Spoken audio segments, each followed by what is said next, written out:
Let's start the show. Here we go. Tell me he didn't just say that.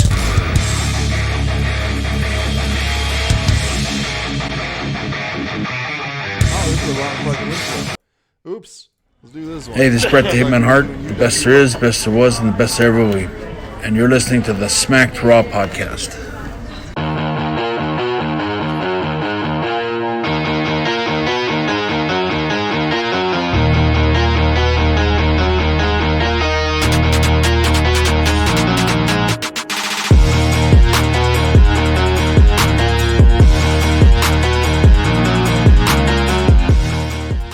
Everybody, welcome to The Rewind.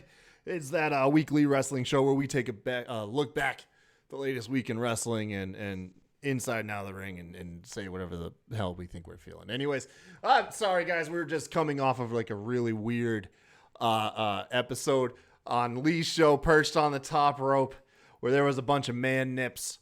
We'll go into that in a little bit.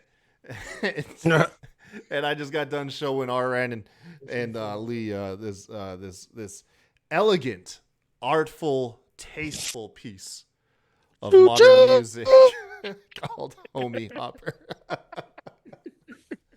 We're your hosts. My name's Kyle. And I am RN, the beauty and the brains of this fucking podcast. God damn it. Choo-choo.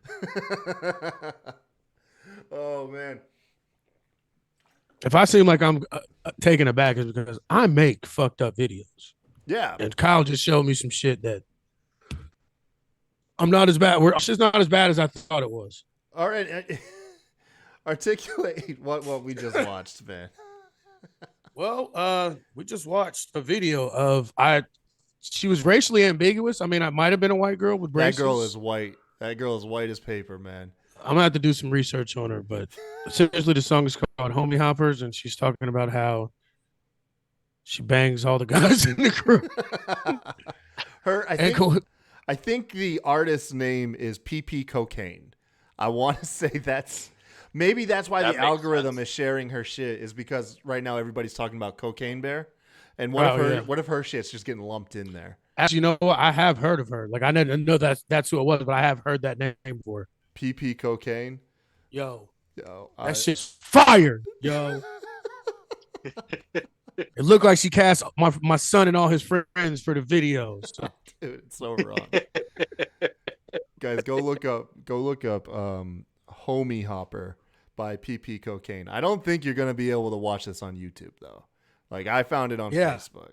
Oh, I watched it on YouTube. I just got it off YouTube. You did? Okay, so it's there too?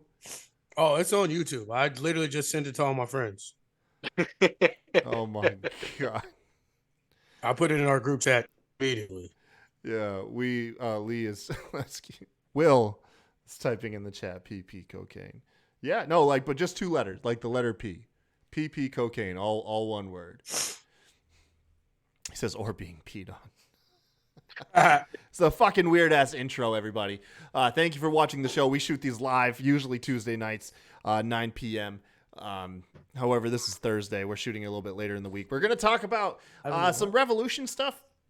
However, we'll be a little bit lighter on it because we just did like a full up at the top. You're going to climb one. Full rundown over on Lee's show, Perched on the Top Rope. Oh, by the way, Lee's joining us. Hey, Lee.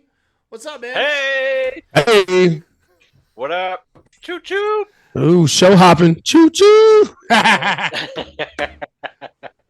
This is going to be the most discombobulated episode. This is where RN's dream of coming with no material just gets ramped up to 11. Is what happens if any of the material... Oh, we got material. We got material. Speaking of which. Lee, really quick, man. Go ahead. I like plugging this stuff early in the show. That way, if listeners stop listening to us by the end, you can at least get your exposure, man. Lee, you're on a show called Perched on the Top Rope. We've been guests on before. RN, have you been on Perched before, or is it just me? No, I've been on there a couple times, actually. He's been on. Yeah, I got a terrible memory. But you got the show Perched on the Top Rope. It's a really fun show. Tell guys where they can find you and kind of what's your niche. All right, so youtube.com/Perched on the Top Rope for all sorts of wrestling interviews, unboxing interviews. We even have a toy show now because I mean, look around me. Like I'm Right. surrounded by. I'm literally the 40-year-old virgin, just not the virgin part. So Wednesdays we have a show called Perched on the Top Shelf YouTube at youtube.com/perched on the top rope, and on our podcast, Apple Podcast, just search Perched on the Top Rope. Friday episodes for our regular drop, it's just usually us talking shit, talking about the news and wrestling, sharing secrets, even though we say spoiler free is the way to be, but we're not because we spoil shit all the time. Yeah, you used Yeah, to. I got to be, get you. No, go ahead. I was gonna say you used to be on that. What was that like? That bullshit wrestling website everybody hates.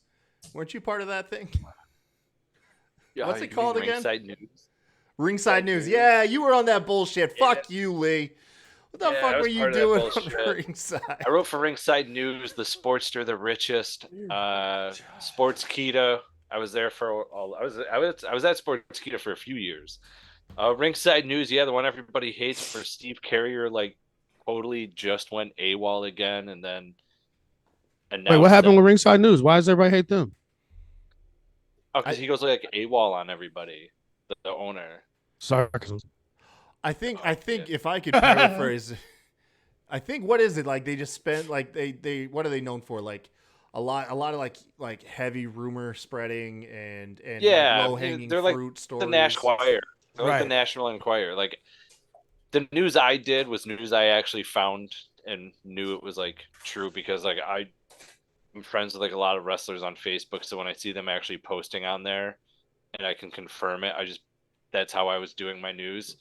But wrestling interviews are like my niche. Right. So like I have Lindsay Dorado coming up. Just like Will with Botched Spots and Chair Shots. I work with Impact, MLW, AEW. It's like it's interviews galore. It's a lot of fun. If you like hearing the wrestlers and the gossip and the dirt from the other side of the ring, it's youtube.com/perched on the top rope. Oh yeah, I always had a fun time on there. I have the distinction of just smashing all your records on my debut guest appearance. We just had the magic of the flannel that day. You and I showed up unannounced, matching flannels, and you said that it was your highest rated show, which surpassed the Ultimo Dragon interview. Yes. Right? 1,240 downloads that episode got of just you and I, and Ultimo Dragon was my most downloaded episode, and that surpassed it. And I'm still blown away by that, to be honest. Yeah, no, I mean, it's an accolade I'm proud of, man. I love it whenever like I go on someone else's show and you're like, hey, man, like this show was ended up being like one of our funner and more well-received shows and stuff. That's why like I try to anytime I know I'm going on Perched on the Top Rope, I try to go out of my way to make a memory. There was, of course, the matching flannels episode. I think that one we just naturally clicked, and I think that was really good. Then there was an episode later where I got in a fight with one of your hosts on air. Former WWE writer Rob Hockman. Yeah. I got in a fight with him. And then this most recent time is I led a crusade to get all of your guests naked on air. And I am proud to say I was successful. Here is a YouTube safe video or just clip, not even a video clip, just a picture. This is obvious for our video viewing audiences only. Look at us. That's a lot of man tits right there. That's a lot of man tits. Dude, RN started the show saying he would not get naked. I made it a point to get RN and Justin naked. I'm going to take this down before I embarrass anybody else.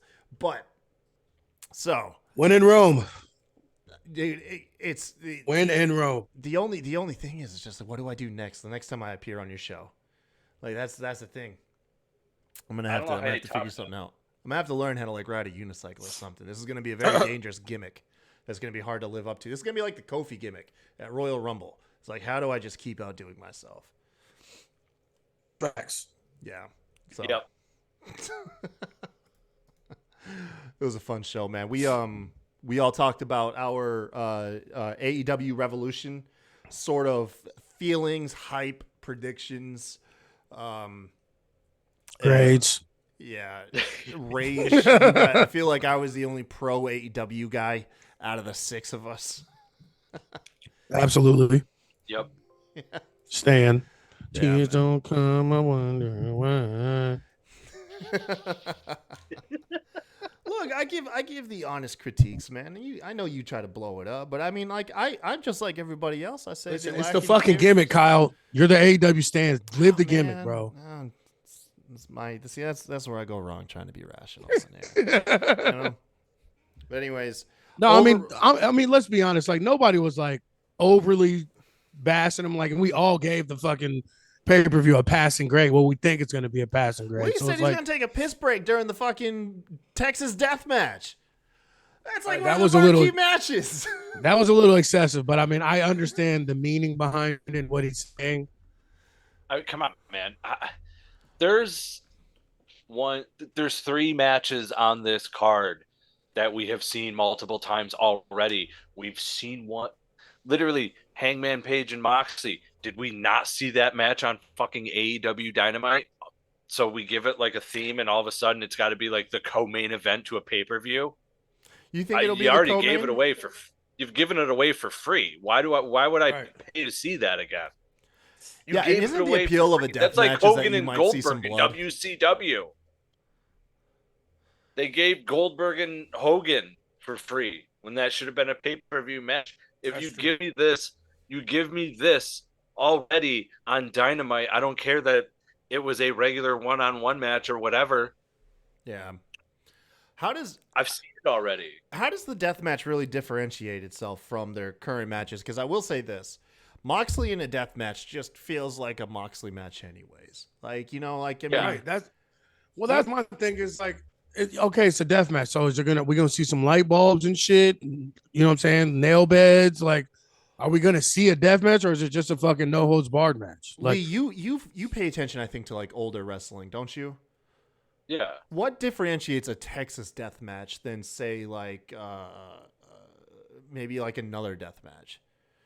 Nothing. Nothing. Just This is in Texas. So let's throw Texas in front of the death match, because they could have just called it a death match. They could have called it a hardcore match, an extreme match. oh, They could have called it whatever they wanted. well, to But be they're going honest, with a it's Texas. no. What I think about it, death matches, I don't think about any of that shit. I don't think about that shit anyway. Like, death match is just us bastardizing a word. Like a death match, like in Japanese, like to me, a death match is fucking barbed wire, Yeah. beating the shit out of each other with the light tubes, getting dumped on a fucking bed of nails. You know what I'm saying? Like the cardboard with like 4,000 fucking nails hammered into it, hitting with a barbed wire bat. Like to me, like we just Fireworks bastardized going it. off. Yeah, it's not. Yeah, exactly. The fucking going into the ropes and explosion happened and shit. Like to me, in my head, like being a tape trader from back in the day, that's what a death match is to me. So like when we Yeah. bastardize and make these lame ass fucking hardcore matches and say it's a death match, like it pisses me the fuck off, honestly. because I always outside thought of of the death ring. matches is like, oh, cool, we might see like an excess of blood. But the fact that it's Oh, yeah. it's Moxley, it's like, oh, Yes, yeah. we already get that. Like, so what? Yeah. How is this? Oh, cool. Moxley will bleed and go through a table. You know what I mean? Like, I will say Yeah. it sounds kind of redundant to me. I don't know how it's going to differentiate like so far from a lot of his other matches go. But I mean, I don't know. I will say like I don't find myself really salivating over much. Like the closest match I'm kind of salivating for is the main event, that Iron Man match with Yeah. MJF and Bryan Danielson. What are you optimistic for this one, Lee? Like, what are your thoughts on this? Yeah, I'm an old school wrestling fan. I started off with the golden era of Ultimate Warrior, Hulk Hogan, and et cetera, you know, those names like that. The Iron Man match is a classic staple themed match that we have here. And you can't think of anybody better than someone who's a sports entertainer and a technical wrestler. This has the vibe of 1997 Shawn Michaels versus Bret Hart in the Iron Man match. Yeah, okay, so you'd that. put it more that than say like the technical and prowess of like maybe Kurt Angle and Brock Lesnar, because I think that one's heralded as one of the best too, or maybe like Shawn Michaels and John Cena. I'm looking at Bryan Danielson as more of like Bret Hart in Okay. this scenario. Right. And MJF being like the sports entertainer that he is more of the Shawn Michaels with the mouth and the glitz and the glamour type almost. When I look at that, that's the vibe I get. I get that WrestleMania match, that Iron Man match where, Shawn Michaels in overtime wins the match. The only difference is the build up has been different compared to that match with HBK and Bret Hart. MJF is more theatrical on the mic, and he's more snide and vicious. Daniel Bryan's passive. Granted, he's part of the combat club, whatever, if they're even still a thing anymore. You know what I mean? He's. I'm gonna go live in my log cabin. I don't know how else to like really explain him, but like he's the technical wrestler. He's the Bret Hart in this scenario, in this match. You know what? I just hope that it's not the same outcome, I guess. Like I would love to see Bryan Danielson win this match, because in the scenario of Bret Hart versus Shawn Michaels, we didn't get Bret Hart winning in the Iron Man match. Right. Like this is like a redemption match almost from that, to me. Yeah, and that's what I think, and that's what I said it on their show. Like, I'm hoping that this is MJF's like coronation as to being the top star in WWE. Because no one's leaving after fucking WrestleMania, most likely. And Cody's a star, but I don't think like in the wrestling world he could be a bigger star than MJF. Like, I think if they give him, like, he really beats and wrestles Bryan Danielson and fucking wins, like, I think it's the perfect tipping off point for us going into the summer with MJF being the top guy in the business. You could start that story where he really starts teasing, threatening to bring that belt to WWE, and you can make a whole bunch of stories of guys trying to get that belt off him before he goes. The same thing that they did with CM Punk in Ring of Honor. They spent a whole season trying to prevent CM Punk from leaving the company with the belt. You just do that. It's a classic, fantastic story that you could tell. And then also it'll add a new dimension for MJF, kind of help hopefully shed that chicken shit heel. Because you would think you can't be a chicken shit heel for an entire Iron Man match. You have to get over your wrestling prowess, is what they call it, I guess. But yeah, man, that or Daniel Bryan or Bryan Danielson wins and he's a top star in the company anyways, and that's always pretty cool. I think you win either way, but I would lean more towards MJF. Like me personally, like I wouldn't mind it being Bryan Danielson, because I mean I feel like he kind of deserves it. He's been a workhorse. He's been like the people's champ for a long time now. So like I wouldn't be mad about it, but like I just think that with Roman leaving and potentially Cody being the champ going into the summer, like I think they have to keep it on MJF, and I think that they got to put their rocket on. Like I know they're not good at that, and they never make that really work when they're supposed to. But like if you're gonna do it, like if you really want to take the spot and take the spotlight for the summer when the biggest star is about to leave, you got to fucking do it now. You got to strike now while the iron's hot. Yeah, could you imagine like having MJF knowing that he's been talking about 2024 with his contract, being the champ, going in, and saying, "Hey, I've got the title. Maybe I'll bring it over to WWE." But then like have like WWE stars themselves buy into it, and they start tweeting at him like, "Yo, why don't you bring it over? I'll take that belt off you." Yeah, they would just that would just come into the hype. Like that's the juicy it would just hype shit it right up even there, more. Man. That would hype it up even more. Or then, and honestly, even him kind of joining with Tony Storm and them, like, and making the like WWE fucking faction. You know what I'm saying? Like, just being the AEW Yeah. guy defecting to the WWE side. yeah, Austin did it. Yeah, no, that's true. Yeah, no, yeah. Austin joined WCW, the company out of the 3 ones being represented that like mishandled him the most. The worst, right? Yeah. But like that would be a dope storyline, and then he starts recruiting all the ex WWE guys.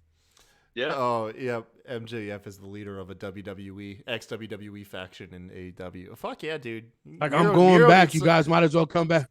Miro needs something to do, right? You know? Right. That he could be his muscle, be his heater. You know what I'm Yeah. saying? Like 2-man power trip shit. I'll take it, man. And that could be what he's basing it off on. Like MJF, like, I'm going back. I'll take you guys with me. That, you know, they're gonna do whatever I ask them to do. So, you know what I'm saying? Like, that would be a fucking dope storyline. Hell yeah, man.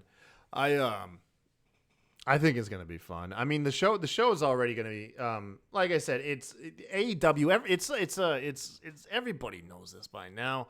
The builds are always lackluster going into AEW pay-per-views. Hell, this one was so disjointed that like the pay-per-view feels like it crept up on you. I didn't realize the pay-per-view was this week until I think like last Wednesday, and they were like, I didn't realize until last night. yeah, dude. Like, but with that being said, once you're in the show, most of the time they usually knock it out the park. I think the only pay-per-view I ever was like walked away and I was like, yeah, that was okay. Was I think their last one, but I mean, other than that, I've thoroughly. I know, and that's what we enjoyed said. all Like, of the their one thing, shows. right? The one thing that they have going for them is we know the matches are going to be fucking bangers. It's just that, to me, it's always you're never full off of their main courses and shit, because it's just like no appetizers, no nothing. They just throw the fucking main course out there. Like, all right, talk to you later. Like, you don't know, no explanation on what the meal is, no explanation on where it came from or anything. Just, all right, here's your food, eat, shut the fuck up and get Here's out. your food. It will be delicious. I promise. It you. will, yeah, Yeah, exactly. It's good. Don't It'll worry be good. about anything else. Yeah, don't worry about if it's chicken or beef or anything. Just put it in your mouth. It'll be good. Pause. That's the hard part for me to like really get behind with these pay-per-views. Is yes, you know they're going to be great matches. Yeah. You know they're all going to be good matches, even though like some of them we've already seen before. But also, as you know, being the old school fan that I am, I need to know why these matches are happening. Like, why is this going on? And this is a pay-per-view that honestly I didn't know was happening until I got an email to be part of the AEW media call. I was like, huh. I went into like my Facebook group with Justin and Alex for our podcast, and I was like, so AEW has a pay-per-view, huh? And they're like, sure? Question mark? Like, you know, who the fuck knows? And, you know, it doesn't feel like it's a pay-per-view. Like, there's titles on the line and this and that, but like storytelling wise, only a couple matches have anything where I'm like, oh, okay, there's a story to that. And that's my thing, like, which kind of pisses me off about it. It's like, what do I need to fucking watch Rampage and Dynamite for? Because I watch them every week, and 9 times out of 10, I still never know what the fuck storyline is going on, or if there even is one.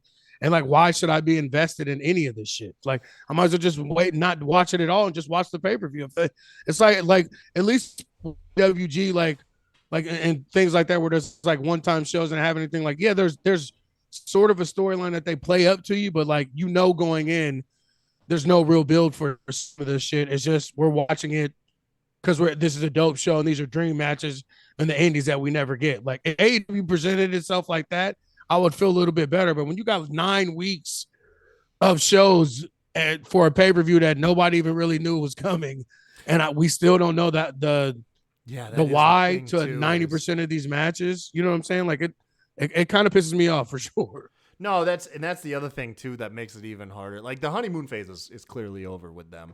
Even their biggest fans, like myself, are like saying like, hey, these are some holes in your game I'd really love to see you clean up. you know, instead of just writing it off, giving whatever excuses that you would give. But fact is unlike WWE, they have all the time in the world to build the pay-per-views. They only do about 5 a year, you know, like, so they have plenty of time to put something together. Classic example, probably the best story beat between the Elite and the House of Black took place on Wednesday, so last night, when that would be an awesome story beat like 3 or 4 weeks ago to kick off the feud.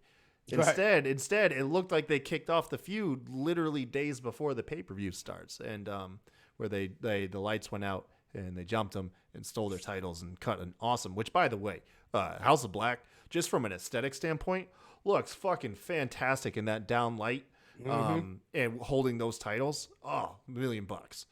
But yeah, that segment should have been shot like 4 weeks ago. And that's the thing is seems like a week by week basis, like where they're trying to figure out what they want to do and they don't have like a long-term story. And you know, I mentioned this on Perched. A lot of people attack Tony for going skiing, but I think really what it is the man just has like 4 full-time jobs, and it's really taking a toll that he just needs to delegate some stuff out. Right. I liked RN's idea you had earlier, man. You said give Chris Jericho like some creative swing, like maybe like, not sure if that's something that he would want to do. Chris Jericho obviously likes to be in the spotlight and do Fozzy shit, but like, man, I'd love to see what Chris could do with a couple stories. You know what I mean? Like that's my thing. Like, tries. They have enough people. They have enough great wrestling minds. Because even like as much shit as people want to give the Bucks and Omega and them, like they have a mind for a business. They started a fucking company. Like, so like they have some sort of like remnants of what the people want. And like I said, they keep coming back and like they cultivated this fucking business and like and this company. So like give them the reins as far as not just booking themselves, and maybe you could get a lot more run out of them and Jericho. Like instead of focusing so much more on their storylines with them coming on top, and they shouldn't 90% of the time. Like and I'm a diehard Bucks fan, but like some of this shit is like, come on, bro. Like seriously, like now they shouldn't have the trios titles. Like I think that was a dumbass move for them to give it back just because Kenny was coming back. But like if you gave them something to do to focus their minds on other stories and like making sure shit is more streamlined and more continuity, I think that the company would fucking flourish. It's like I said, like Chris Jericho as your head booker, or at least the head of your booking committee. Like you cannot tell me that some great shit wouldn't come out of that. I agree. Here's the other thing that had me thinking while you were talking too. You know, you brought up like it was brought up I shouldn't have to pay attention to Dynamite. I shouldn't have to pay attention to Rampage. AEW doesn't technically have a brand split, right? But they have like the unofficial Rampage roster. Like it's an unofficial, but I mean, the majority of wrestlers that appear on Rampage, primarily that's just where they are. But it's not recognized. But they do sneak in on Dynamite here and there. Like I remember Arya Daivari group with the Brock Lesnar wannabe and Sonny Kiss. Parker Bordeaux. Yeah. You know, they had made an appearance.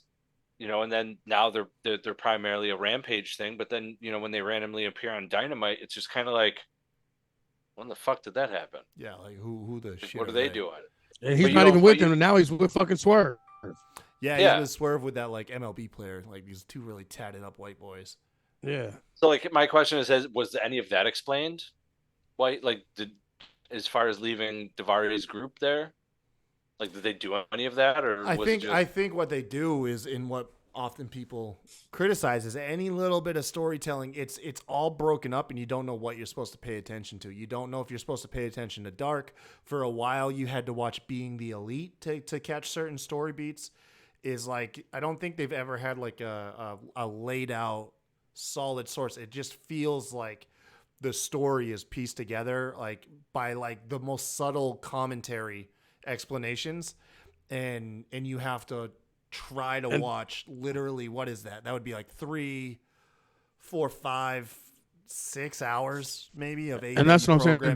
That's week. Tony Khan's ego and not somebody checking him and saying like, bro, yeah, our audience, our core audience does watch Being the Elite and all that other shit to piece together these storylines. But there's other people out there like myself who I don't watch any of that shit.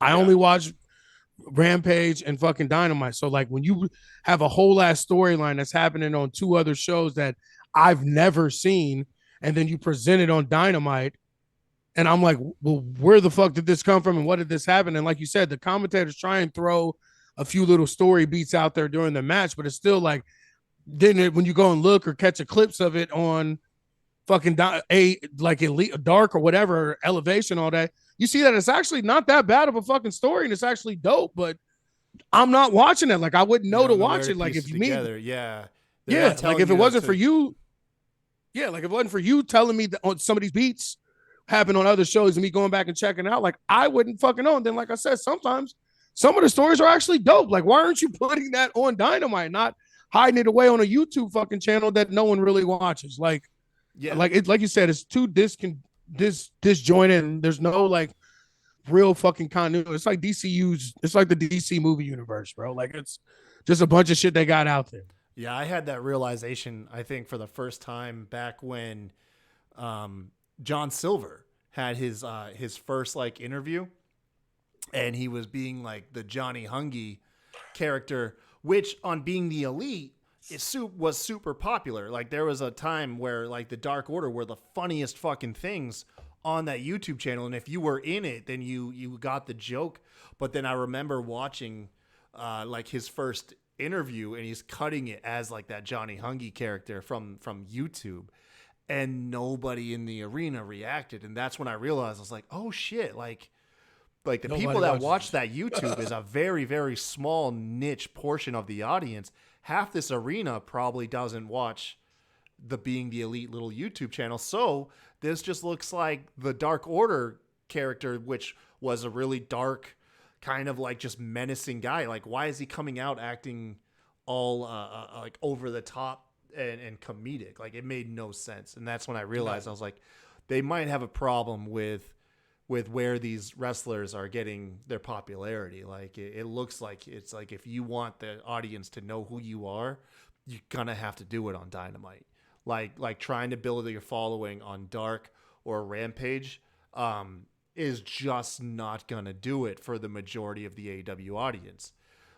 It's kind of like it's like if there is a casual AEW audience, that basis is watching Dynamite, and that's it. And there is a portion of people that I think I just met one of the first people ever I think I've just ran into in the wild that say they watch Dynamite. I think it was like my cousin, like I was just talking to him, and I was like, dude, I had no idea you watch pro wrestling. He's like, yeah, AEW Dynamite's like my favorite show.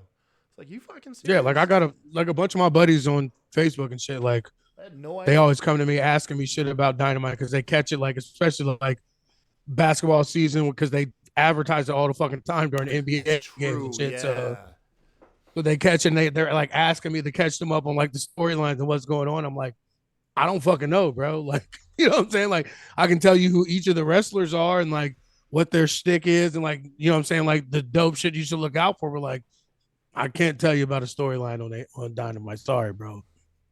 Yeah, that's when you're like, yo, I'm a fan who watches, and I couldn't even tell you. It's yeah, that's literally what I tell them. They're like, fill me in. I'm like, these two are just fighting, man. There's a pay-per-view tomorrow. the way my elevator pitch is like, dude, I was like, if you really like WWE, but you want to see like what like a crazy wrestling match looks like, that's why you watch AEW. I don't even like any casual AEW or WWE fan that's not part of like the IWC where there's like this tribalism. They're just, I watch WWE and it's like, oh, you like pro wrestling?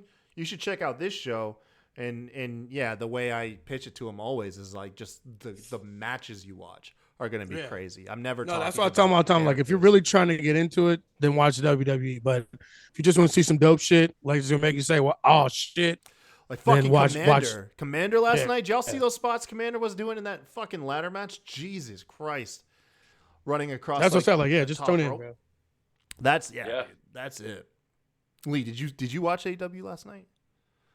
I caught bits and pieces of it. I get frustrated at times, like because again, I'm from the golden era of wrestling. Yeah. Storytelling's important to me, whether you're an old school fan or you're a new school fan. There's got to be a reason why all this is happening. I mean, I understand even in the golden era, you had random matches. Guys would be in feuds, but they'd have a match against somebody else. And it's understandable. But when it's going on like week after week and the storytelling that you do have isn't strong enough to keep the average fan watching, which they've seen with the ratings. Yep. You got to have a story to the match. You got to have reasons. You just can't throw this stuff together, which is a big reason why I hate tag team wrestling in WWE. I mean, right now they're doing a great job building up, with like the Viking Raiders and stuff like that, and the Usos being as dominant as they are. Right. But they don't build enough on tag teams. They just throw teams together, and then it's just like, hey, this person's gonna go for this tag team's gonna go for the championship. We just put them together 2 weeks ago, and they just beat the number one contenders because we only got 4 fucking tag teams in the division. Well, what the hell? Yeah, that was just what I see. I loved it when they were doing that with the women's tag team division. Like there was just one tag team, and that was it. Just throw two random chicks together. Like, all right, here's the new number one contenders. Yeah, like Natalia's literally teamed with everybody in the women's roster at this point as a tag team. Well, she is the epitome of live, laugh, love. So yeah. she's the equivalent of the homie hopper of the tag team choo division. Choo. Brought it in. I reeled it in, man. Choo choo. But yeah, you can't. You can have the throw together matches, and that's great. But it feels like this is like all the time. What it is you can watch AEW, be very entertained, not watch it for 2 months, tune back in, and feel like you haven't missed anything. Right. And that's the thing is if your fan base feels comfortable, like not even like saying like like where you're saying like you get frustrated. You don't even have to get that point. You can get to the point where you feel like, well, it's not that important. I can go ahead and skip a week or two. You know what I mean? And I'll just come back later and check it out. And when you have that type of attitude that's obviously you're not going to, that's not retention at all. Like if your audience feels comfortable missing your shows, you don't have hooks to bring them back. You're obviously the ratings are going to reflect that. And you're going to it's actually a double-edged sword because like that's also a good thing that a casual fan can come in and enjoy the show and not feel like, well, fuck, I've missed 2 months of storyline and build up to this match. You know what I'm saying? So like, I get it. Like I kind of get why they're kind of loose and free with it because that is a selling point. Like I said, I tell my buddies on Facebook when the sports presentation. Yeah, like I tell my buddies because like I said, they don't advertise the shit out of it. The Patriots are facing the Browns. It's know it's a football game, and that's what I tell people. Like if you want to just watch some dope shit, you watch AEW. Like if you really care about the why and storylines, you're really trying to get into it, then you watch WWE. But if you just want to see some wild shit and like see some dope wrestling, then you turn into AEW. And that, I mean, like I said, it's a draw for casuals, but it's kind of like a drawback for us diehards. Yeah, man. There's like I said, there's like anything else, there's holes in any game. Because often like it's like what I say on the show all the time. My favorite show every week is Dynamite, but if you ask me like what my favorite thing in wrestling is right now, it's the Bloodline. You know what I mean? And it's because I do value stories, great stories, like very high, man. Fuck yeah, dude. Yeah. Was there anything else on that pay-per-view that's like really blowing us away? I know. I really hope that Jungle Boy and Christian becomes a Buried Alive match. Like I fucking just hope they do that shit. Or at the very least, just have it have that just happen in the match. Just have a plot buried. Like, How would you do that if it's not already planned though? Like you're in a wrestling. How could you theoretically have a plot of land? You fucking let him hit him in the head with a shovel and he falls down in a plot and you just fart like on But if it's Step not a Brothers. buried alive match, how are you going to have a pre-dug grave? That's what I'm getting at. Like, where could you have a pre-dug grave at if it's not officially a buried alive match? It'd have to end up in a fucking graveyard somewhere. Like, Yeah, I don't fucking know. Or like a fucking just somebody doing some random gardening or some shit. I don't fucking. I mean, unless it's like unless Tony Khan announces it on Twitter, which he loves doing sometimes. Yeah. Or unless it becomes an announcement on Rampage. Then it's like Armageddon. How did it happen in Step Brothers? Like they weren't like digging a grave in Step Brothers. You threw him in that fucking hole. Like just let the dirt wash over. Fucking hole. Yeah. I don't know if I ever actually thought about that. Yeah, he just ended up in a hole, and he was like, "Wait, what are you doing? Shh, be quiet. Just let the dirt shower over you." I mean, no one really questioned WWF's like what was it, Armageddon 2000, when they had a random pickup truck full of hay just back up to the Hell in the Cell cage. Like we all just kind of accepted that's a normal thing to have at a wrestling arena, you know. Yeah, because Vince, Briscoe, and Patterson all did that, or whatever, right? Yeah.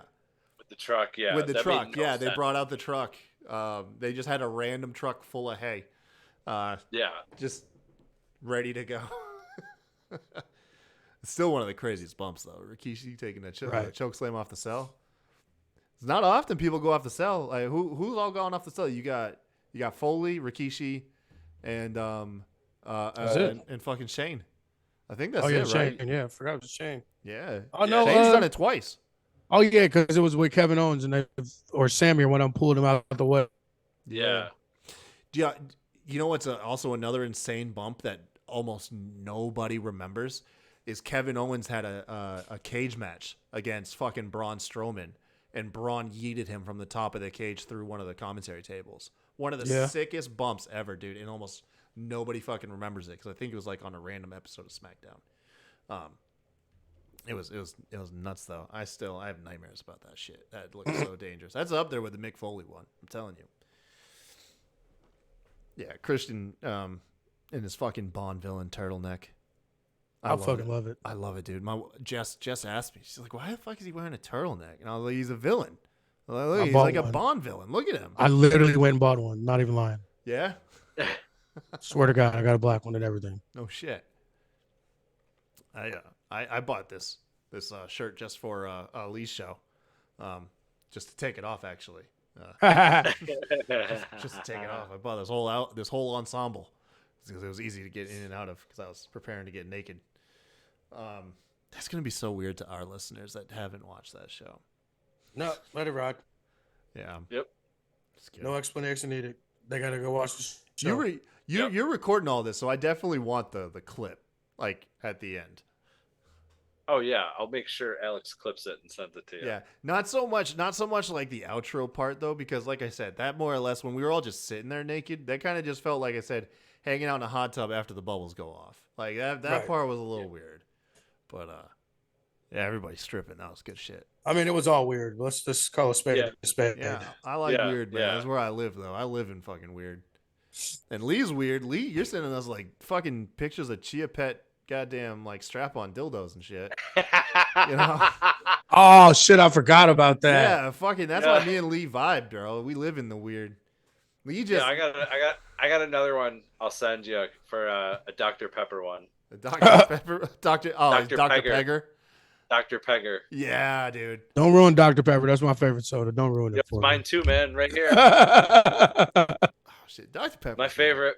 Mine is I don't drink soda often, but like Barks root beer is fucking. Oh yeah, I passed it on to my daughter. That's her favorite too. Yeah, dude, do some Barks. Drink the shit out of that. Mug root beer is like always okay, but it's too creamy. Yeah. Yeah. Barks. It's got what was it? They had a slogan. It's got bite or something. Can't remember. I haven't seen a Barks advertisement probably for the better part of 30 years. The cream soda is fired. The red cream soda Barks too. Yeah.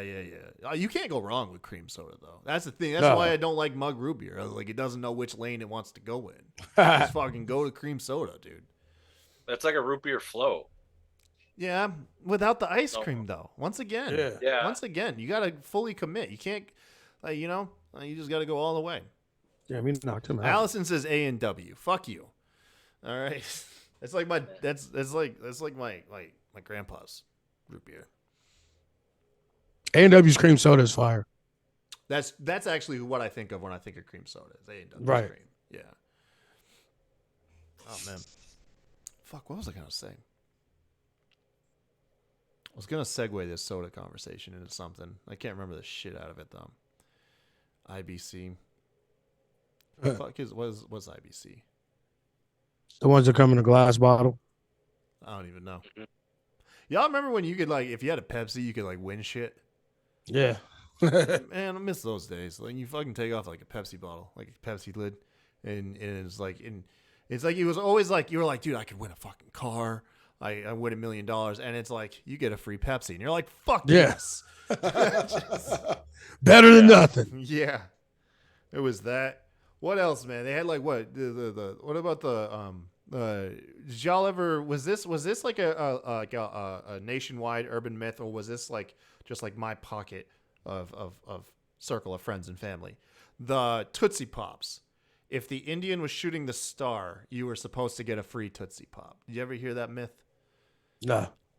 No, I never heard that. No, that didn't make its way to y'all. Maybe that was just my dumbass friends. But yeah. Maybe it was a Southern thing. No, I'm from Maine, bro. Oh yeah, that's right. Fuck, Yeah, this is up north. Yeah, man, it was because the Tootsie Pop, it has all these little caricatures on the wrapper, right? And one of them is a Indian shooting a bow and arrow, and it was if there was a star at the end, then he was supposed to be a free Tootsie Pop. I don't know. Got me. I don't know. Yeah. That was also back whenever you could send your 7-year-old kid to the store to get you a pack of smokes. Yep. And nobody batted an eye. I bought a few packs of cigarettes back in the day. Yeah, I walked 3 blocks away from the house. Allison's heard it. Yes. Okay. Not alone. Fucking. Yeah, dude. That's weird. You think about that now, dude? You go to jail. Literally. You would fucking go to jail. The dude's getting fired. The store might get fucking fined. Just the kids showing up. They still do that. They still do that over in Japan. There's a show on Netflix. I watched it. It's what's it called? Dude, in Japan they have they'll send a fucking one of RN's monkeys to the store with a grocery list. Right. But they send their kids on as young as 2 years old on tasks, going to the market, the fish market, or going to this place, going to that place. And some of them are a fucking hike. That's surreal, man. And it's on Netflix. It's actually got 2 seasons now. You could have your kid. You could have a 5-year-old kid playing in your front yard, and you are inside watching them through the window, and have protective services called on your ass. Facts. Yeah. Oh yeah. It's fucking. It's a cultural thing, I think, over there though. When they do that. Well, I mean, I think the risk taking. I mean, obviously, we always hear about people our age and then older than us, so you're talking like post over 30, right? Was a much more dangerous time. No cell phones. Come back when the sun goes down. Yep. Street light was ours. We got to be home before the street light comes on. Yeah, exactly. All those old adages. I mean, fucking back in the 80s. And the thing is, too, now when you think about it, it was just as many weirdos doing fucked up things to kids. It just wasn't so we didn't have the internet and everything for people to actually know about it. Wasn't as widespread. Yeah. We also didn't have as many people too. That too. Yeah, with more. But you can't tell me that shit. the number of weirdos just doubled. You know what I'm saying? In 10, 15 years, No. those fuckers were still around. It just wasn't as widely spread. Because my mom, I was staying home by myself when I was 6, 7 years old. My mom would go to fucking work. 9. I think I was 9. Yeah, and I was I was 7. I was getting up, making my brother and sister breakfast and shit, running the whole fucking household while mom was at work during the summer. We didn't have no fucking babysitter. I was the babysitter. Yeah, I was the oldest, and I was 10, and then my mom had my youngest brother because I'm 10 years older than him. Damn. And my sister's 13 months younger than I am. So, you know, both my parents worked and they were 3 to 11. So like when we got out of school, we just didn't see my parents, Yeah. you know, like, so 5 days a week, we didn't see my folks. We saw my parents on the weekends because they both worked 3 to 11. So we'd get out of school and, you know, whoever the babysitter was, when we got out of school, the babysitter went home. It was usually a grandparent or something. They might Right. stay for an hour or something like that. But we got out of school. My sister took care of my brother. I did the food. I took care of food, stuff like that. Yeah, literally, that's how we did it. You know, Like, that was it. That was it, man. Like I was a grown up at 10 years old. Like, Yeah, facts. I was figuring out like the sex and like the fingering shit at like 11, bro. Like, cause like my mom fucking was going out doing her thing, and I was 11 years old. And that was the first time like I had like girls come over and shit. Like no one was home. I remember this girl. She came over. It was 6th grade. We were 11, and she was telling her mom like that I had like a birthday party at my house or something, and fucking mom dropped her off. Never verified shit. And here I am, like 11-year-old, like trying to figure shit out, like sexually and everything, with a chick, because we had like 3 hours of like fucking nothing. Like I don't even know where my brother was. I think he must have been 6 at the time. I think maybe he had a babysitter, but yeah, bro, those were the days, man. Those were the days. It was. yeah. Oh fucking. Our parents were fucked up, bro. This is it. All right, see you later. Yeah. Figure it out, motherfuckers. Yeah, dude. Fucking what it was. We gotta. Yeah, my mom was a single mom working 2 fucking jobs, bro. Like, we didn't have no fucking babysitter. Like, she'd pick us up from school, drop us off, like, hey, there's the food. She showed me how to cook. Like, eventually, like, I mean, when I was like 7, 8, I couldn't really cook shit. Like, it was like TV dinners and shit we could throw in the microwave. But but then when I got about 12, 13, I actually watched her cook. Like, I was cooking dinner and shit. She'd come home from work. There's food ready and everything, bro. Kids already washing in bed and shit. Like, I'm sitting down, kicking it, unwinding with my mom like I'm her fucking husband or some shit after work and shit.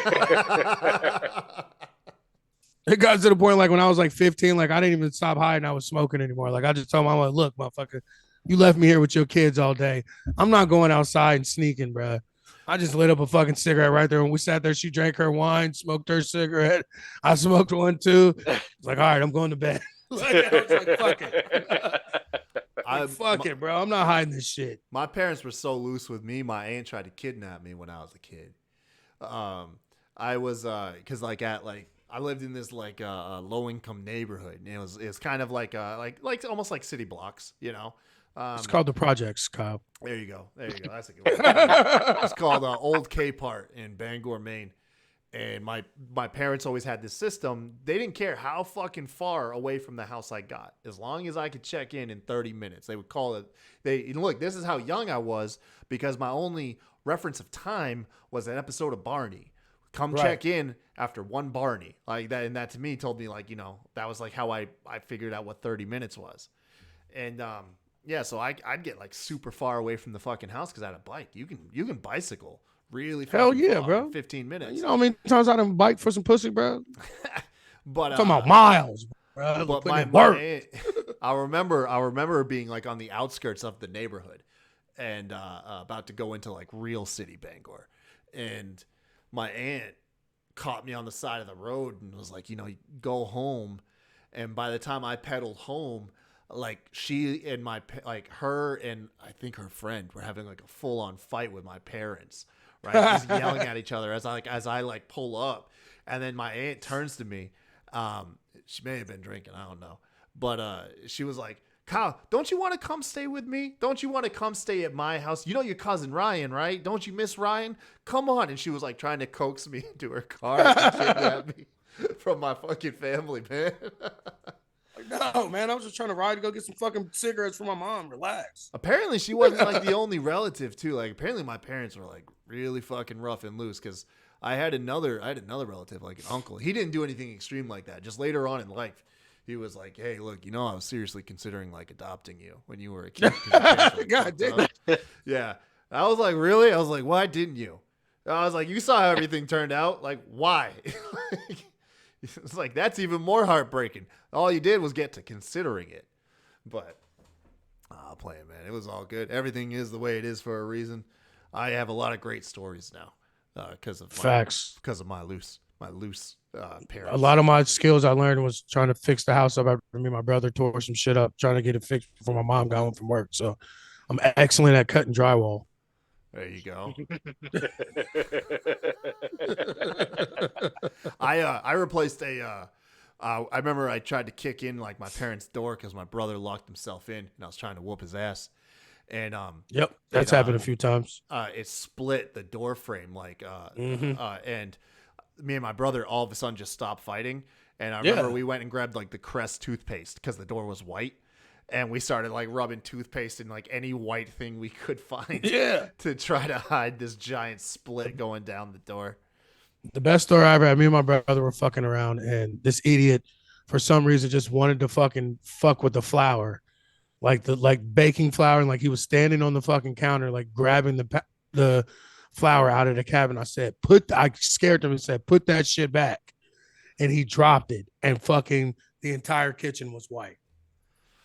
And we had carpet in our kitchen, like green carpet for some reason in the kitchen. So like the entire we vacuumed and like beat the carpet and the rugs and shit every bit of 4 hours. And I'm talking about literally probably 4 or 5 years later, we were still finding like flour and spots in the kitchen where he dropped a whole fucking bag of flour. And I mean, it went everywhere. Like it literally looked like somebody tear gas. It looked like Call of Duty and shit. Like when you're breaching the houses, like it looked like someone fucking tear gassed the kitchen. Like it was white shit. It was flour fucking everywhere. It was literally the worst thing that's ever happened. And we put holes in doors, ripped off the door frames, like you said, drywall type shit. Like that fucking bag of flour was the most menacing, fucking non-forgiving shit that we ever fucked up in our entire life. Lee, did you ever fuck up your house? Did you ever make your parents miss out on a deposit or anything like that? So I grew up trailer trash. Yeah, dude. And then my dad bought our family homestead. And it had been in our family since 1893. So he bought it. It was his original homestead. So it became my homestead at this point. We had cabinets. You know, every house has cabinets. I didn't know. I used to like to get in the upper cabinets and like tuck myself in the shelves. Oh, you fucking like Golem? Yeah, but I came crashing down like a few. Little Lee Golem, man. But I came crashing down. Oh, you from fucked the up cabinets. you fucked up the cabinets? Yeah, at this point I was too old and weighed too much. Oh no. That's something you can't piece together with fucking toothpaste, bro. Yeah. Well, except the problem is the whole fucking cabinet came down with me in it. Did you wind up like in the ER? Did you fuck yourself up? Yeah, I broke my collarbone. Oh shit, dude! I've broken the clavicle before. That's a painful one. Like oh yeah, dude, it was hilarious. Oh man. You ever watch the story where like Rob Dyrdek tells like you can walk through a glass door? Yeah. I love that fucking clip. Yeah, it's the same thing with your sliding glass doors. Oh no, my parents found that out the hard way with me.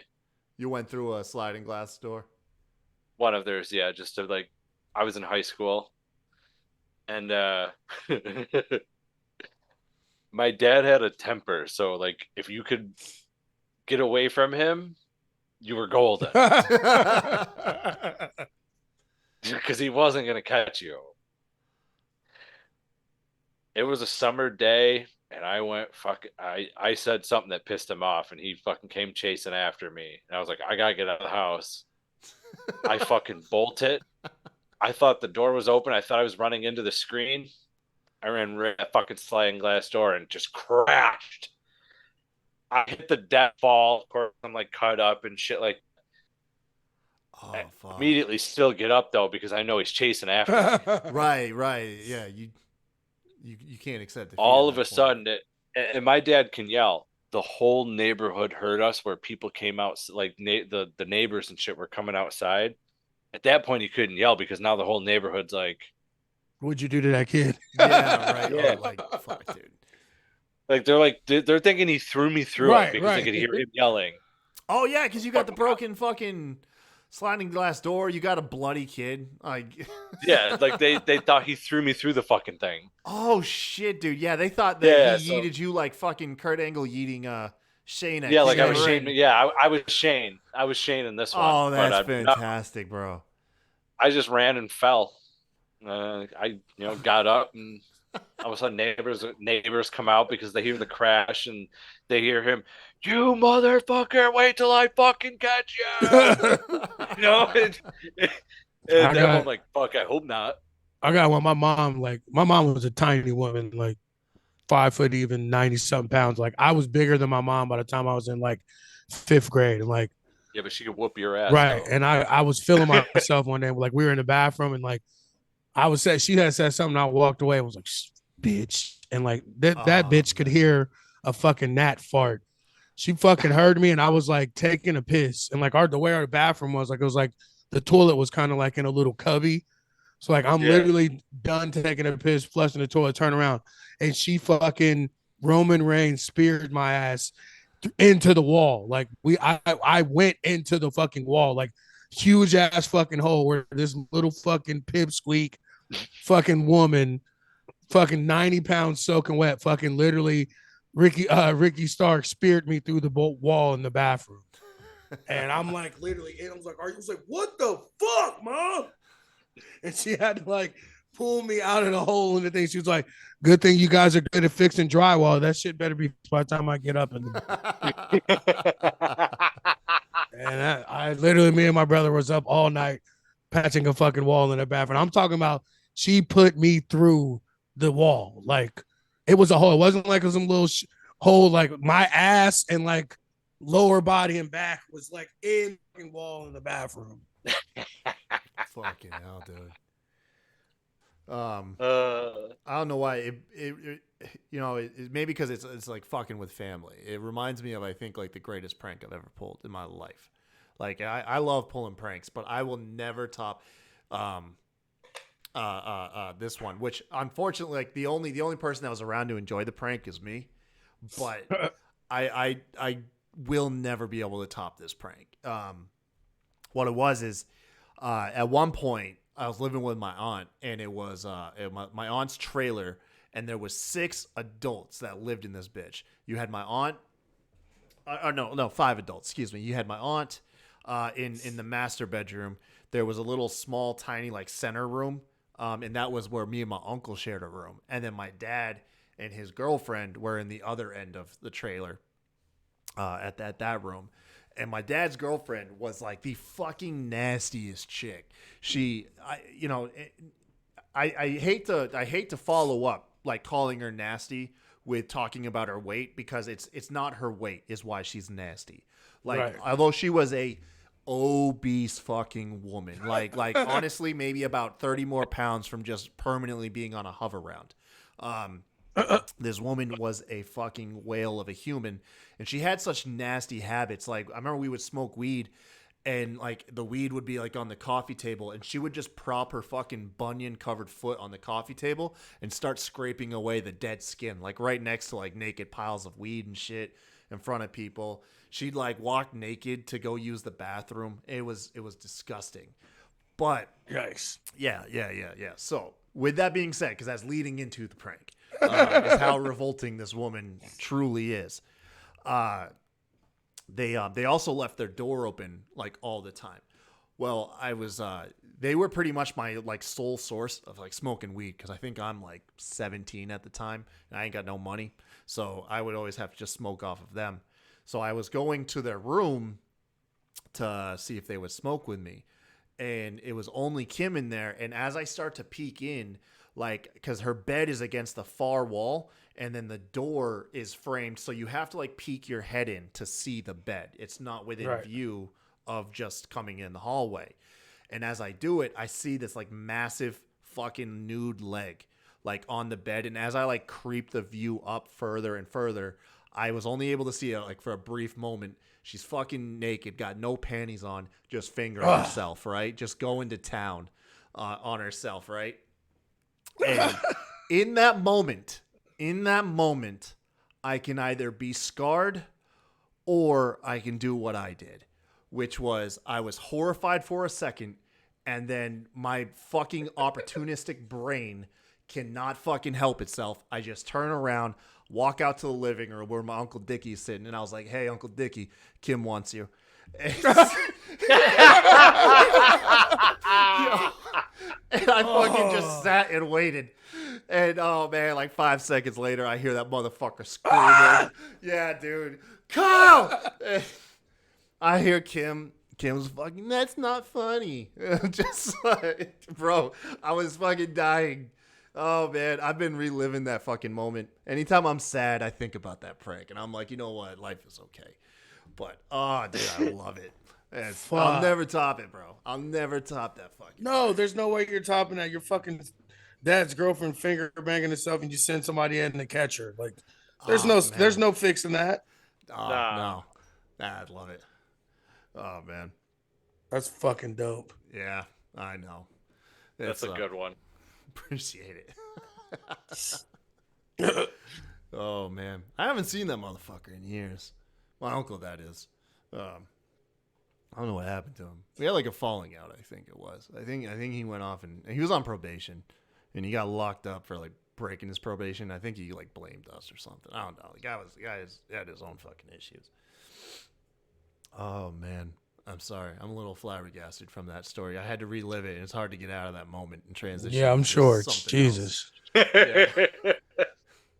It's a little hard. It's a little hard to fucking segue into like, hey, plug your show. Something was getting plugged, all right. Bro. She I lost my virginity and she walked through naked like while I was losing my virginity, man. Like this fucking haunts my dreams, bro. Jesus Christ. Kim didn't give a fuck. No, we lived in a different house. I was somewhat masked to where it's not like overly scarring because Kim sleptwalked. And we had this upstairs apartment where it was just like almost built like a trailer, like where everything was in just one line, except there was only one bathroom and it was on the opposite end of the master. So it went bathroom, kitchen, living room, master bedroom, and that was it. It was a tiny ass place. And I was living in the living room. I slept on the living room or in the living room. So Kim, she'd get up in the middle of the night. She'd sleepwalk to fucking piss. Like, you know, it happened all the time. But I had a chick over. I was like 15, and this chick was, I think, like 21. So she was a rapist. But I was losing my virginity to her. And like, fucking, there was like no lights on, right? We're just like banging on the couch, and there's no lights. But everything is kind of like moonlit, so you can't really see definition, but you can kind of see like silhouettes, and yeah, like just mid pumping, fucking this just like silhouette of this whale of a human, just you definitely could tell she was naked. Just walked right through the living room on her way to take a piss. After a minute or two, fucking walked right back, and me. You know, a normal human being, that's going to kill your boner. But this was my first foray with pussy. So hell no, I would have kept stroking too. Like, yeah, man, I just kept pumping. She's like, we don't have to go. I was like, no, we're going. I was like, I've waited way too fucking long for this. Like, we're going. And, when my dad found out I was having sex, I was like mid fucking BJ. He comes home from work way too early. And like, he never like just barged into my room or like opened my door. And that day, he just opens up the door. We make eye contact. He just shuts the door and leaves.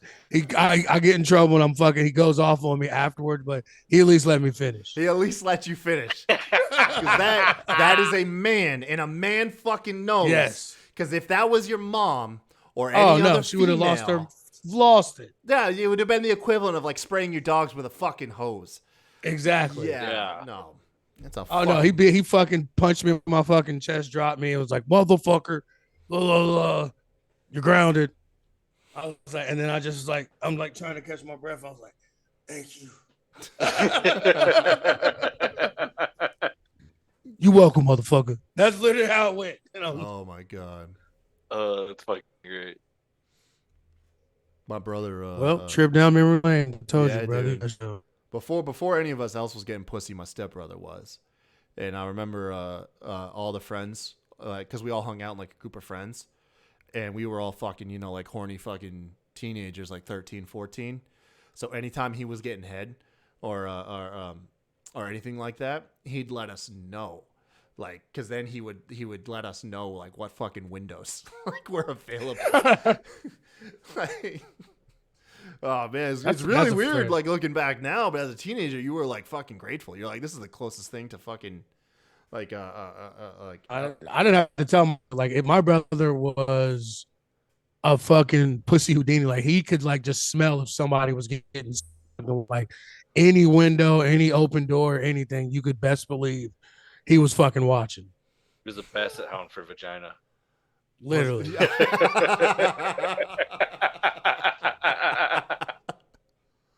Like he even did it to a 2-story house before. Like I literally looked over and seen him in the window. Like, oh my god! Like, how did you fucking get up there? See, look, it's creepy if you're by yourself, but like in our situation where it was a group of friends, it wasn't fucking weird. Right. You know what I mean? Because we always had that like one friend. I remember one time my brother was getting head in the basement, right? My stepbrother, and we sent this one kid in because they she wanted to. I don't, like you're fucking teenagers, you're weird, right? So she wanted to, because she didn't know she was putting on a show, right? She didn't know that, but she still wanted to be like under a blanket, like fully covered under a blanket. So we were like, dude, this don't fucking work. Now we're just looking at like my brother's face, like this is fucking weird. So we send this kid in, and we were like, look, we're gonna ruin it, but it'd be really funny is if like you sneak in and rip the blanket off. And sure enough, that fucking kid did. But the thing is my brother Donnie had to play along because he wasn't sneaking up on Donnie. Right. Like, so my brother Donnie's sitting there, and, there's probably like 10, 15 feet between the So he doorway. sees him coming. He sees him coming and just lets him fucking go. Just lets him do it, man. And just as he slowly creeps up. The kid got the Donnie was the fucking man, bro. Donnie was hilarious, bro. I mean, I love my brother to death, man. He's doing his own thing nowadays, but back in the day, yeah, we had some funny shit. That chick, her name was Jessica, like Jessica Bradford. I remember that in her name. She fucking slapped the taste out. I can't remember the friend's name, but I remember she slapped the shit out of that kid. And then that was like a fucking awesome story for like, I think like freshman year in high school. I think that was just our thing. We talked about that shit constantly. Lee, you ever perv on any of your siblings or friends? No, my brother's gay, so definitely not perving. Never got curious? That's fucked up. Huh? You never were curious? Fuck no. No? Like that was the. My brother comes to my house because my brother like still lives at home, so he like brings them here because I live in a 5-bedroom house and it's just me. No shit. So where are you at? Oswego. Like, and you still have this 5-bedroom house? Yeah. Yo, where he said it's his dad, the homestead. He took it over. Dude, yeah, me So, and like, Ren, dude. Yo, we're taking a vacation to wherever you are. Like, where are you Fuck at again? yeah. I forget. Upstate New York, ain't it? Oswego. New Yeah, York, you're in New York. That's what I thought. Fuck yeah, dude. I sell to a couple school districts up there. We're coming So, and chill like- with you one of these days, Lee. So like, my brother will come here and I'll be like, "What the fuck?" And I'll have to call somebody and be like, "Yeah, meet me at the bar." Like Alex used to be one of them. Alex used to be one of the guys. Yo, my brother just showed up. Meet me at the Raven. He'd be So like, you don't even want to be in the brother's getting lit. house. No, I don't want to fucking hear that. I don't want to hear that. Like I don't want to hear anyone having sex realistically unless I'm Right. watching porn.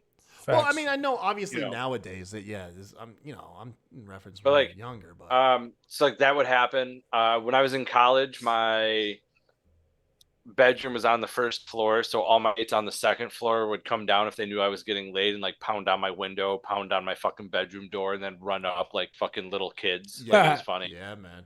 And I'd be like, all right. And then when I had my own apartment as a senior in college, I lived in an apartment building and it was literally me and just girls. It was just all girls in this building. It was fucking phenomenal. So there was 3 of us that played Who Can Be Louder. So anytime we were having sex, we had to try and top whoever like louder from the night before or the previous winner type deal. So those are some of my good pervy stories. But I mean, I got a lot more that I don't think I'll share on Facts. for Twitch. That's fine. Hey, man, we got to save something for the next show anyways. This is like some Tucker Max shit.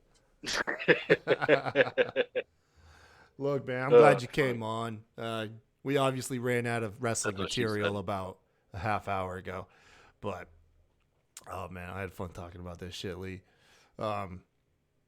So, hey, this ain't even your first time on Smacked Raw, is it, man? You've been here before. Oh no, I've been here before. Yeah. I'm telling you, man, my memory is shit, you guys. It's fucking bad, bro. Let's but appreciate you coming by. Oh fuck, dude. Oh, Well, absolutely. I mean, we just spent damn near the last 5 hours together. yeah, I think that's what it is. I think that's the fatigue setting in. Yeah. Yeah. If to anybody that's uninformed, yeah, we did like a 2-hour show, right before we shot this. Not to mention we hung out for like a half hour in between. So yeah, we've been recording. Yeah, we really have. It's been 4 hours. For Yeah, real. we've been Yeah. running like 4 hours now on air. So yeah. Yeah. So let's just go ahead and put a fucking stamp in it, man. Before we go, RN and I always like to make a shout out. If you're struggling with addiction, mental health problems, just remember the struggle's not alone. Me and RN, we're both in recovery. About a year in. RN, how long have you been sober for now? I forget. Like you. It was five. It's been 5 months. Whenever the 28th was, so what, Monday or Tuesday? So you just Monday said or 5 months. Tuesday. We're rolling up on a half a year. Yep. Oh man, I'm definitely gonna I'm gonna get you something for your half a year. But Hell yeah. what one of the things that RN and I have found that helps out in all seriousness. I know that we like to joke and fucking not take things too seriously. Shit like this sucks to go through. Talking to people, man, reaching out. Yeah. That's one of the things that's helped me along the last year, and I'd like to think that RN, you talking to me, I hope that I've played a helping hand in your My recovery unofficial as well. sponsor. Yeah. And so you guys, keeping that shit bottled up is no good.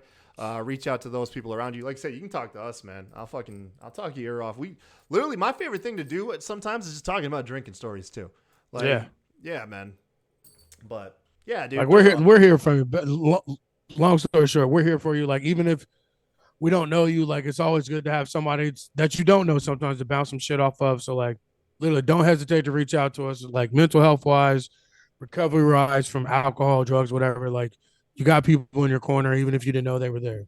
Exactly, man. Exactly. So, yeah, definitely do that.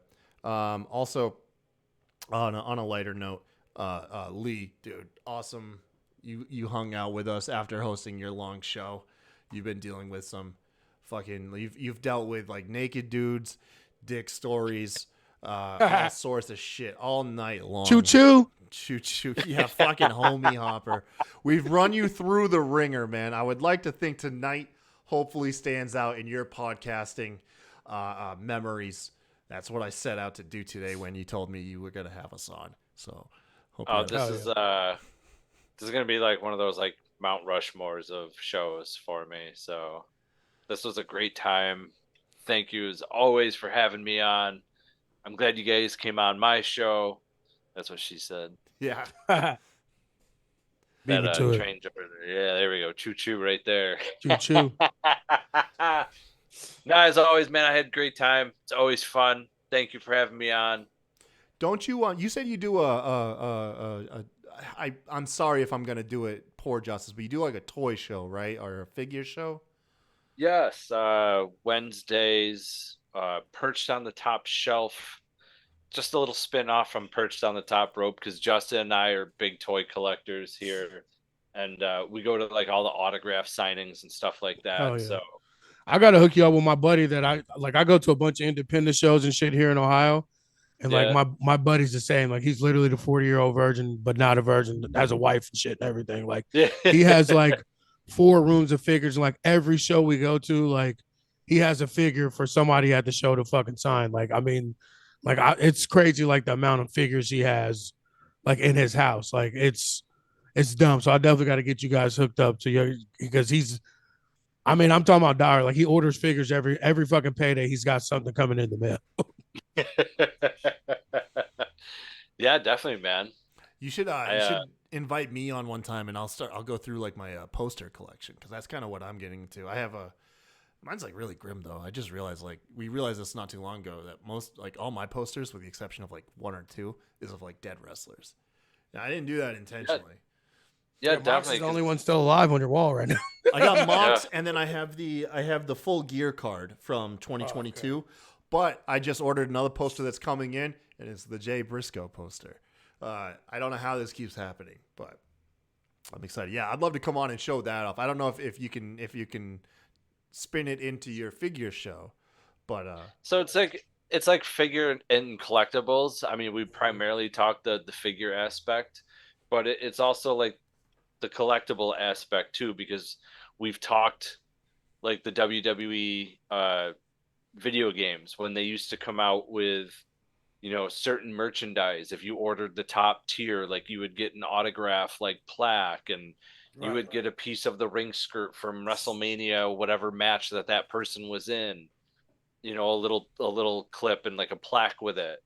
The Ric Flair one, you know, you got the special Funko Pop, and you know, all this neat merchandise that they would come with, and now they don't do that anymore with the video games. Like we talk about stuff like that, and just how cool stuff like that is. I mean, you can even see on my bar, like not everything is like figure related, but like I got WWF coasters, you know, all sorts of stuff.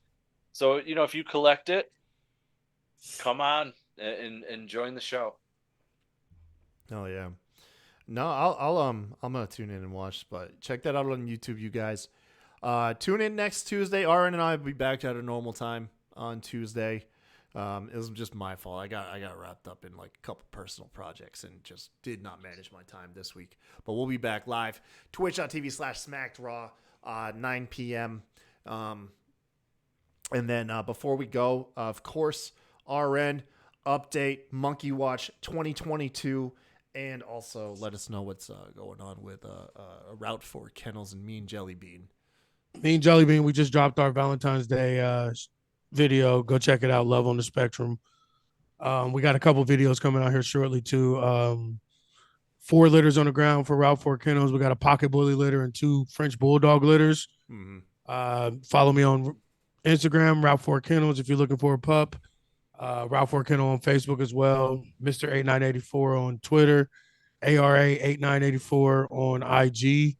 Yeah, just hit me up. I'm trying to get this monkey so I can prove Kyle wrong. So come by, dog.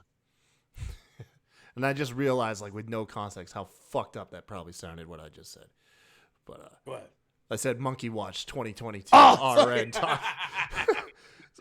I hear if you hadn't said that, that's fucking fire, Monkey Watch. I started sweating like right after I said it. I was like, "Oh fuck, dude! If no one watches this show." Monkey Watch.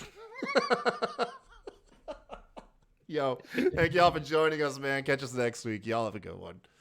Y'all next week. Manhart, the best there is, best there was, and the best there ever will be. And you're listening to the Smacked Raw podcast.